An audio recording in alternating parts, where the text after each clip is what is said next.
ke ukusiyava bethunani ekugqibeleni ba uSne wayenyanisile ibibheka phale season boke kuvela uSne wayenyanisile ngento yoba baya pretendana noMpumelelo ke uye wayivuma lonto leyo. Molweni yinde namkela kuMamgobhozi TV. Kule ivideo ke sizothetha ngoAmahle nento aye wasikhilela yona izolo kodwa ke etyhila kwidiary yakhe xa ehleli ne siblings noMpumelelo noTirelo uyathula khonto ngakayithethayo kodwa kwidiary afane nje anikeze nje lo content. Naw ndenzekayo ke uSne buza uTirelo ngalanto ebeyithethile ba esithi bangamaqoki. uTirelo ke wazidefenda wathi hayi yena ebengabhekisi kubo ebebhekisa kuMpumelelo banguMpumelelo ixoki bazama ukuthi Tirelo don't gaslight us.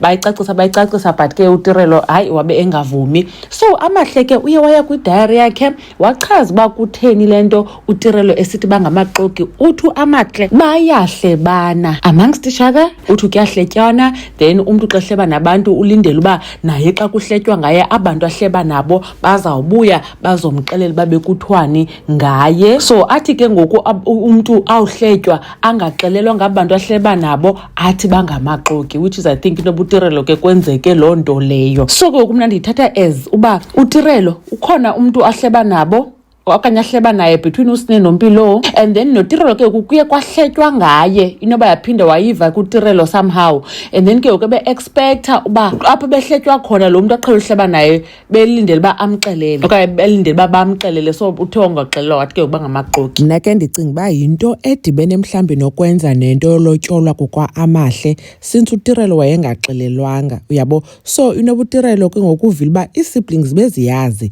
then inoba ke ngoku uthi hayibo aba ndiqhela ugosipa nabo, how come they didn't tell me uba kanti kukho into enje sedena ngoku ayibone efowunini aphinde ayoyiva nangotata uMusamsele kuba sekuveliwe. So inoba uthi ke bangamaqoki ngenxa yoba ke bengamxelelanga. But anyways ke lonto yasixelela ukuthi kukhona ke mos umpretendwano othila kuvanwa ngohlobo sicinga kuvanwa ngalo xa bekwazi uhlebana. I am just speculating bethunani andithi kuthiwe ngamaqoki ngenxa yalento uba bengamxelanga uTirelo uba Bindi uhambe olobola uAmahle okanye nentombaza ayilobola. Ndiyayicingela mna uba inoba ingayintoni. So yiyo into eyenza isense especially ke xa sendabona bo Amahle nayo uyayazi lento inoba uphinde wayiva ngosibindi ngela xesha uTirelo echaza kwesa story time so wakwenza kanto nealtar bar uthi usibindi waye wabiza uSne wafika noMpilo I think noAbongwe. So inoba baye bathetha then ke ngoku usibindi waphinda wancokola noAmahle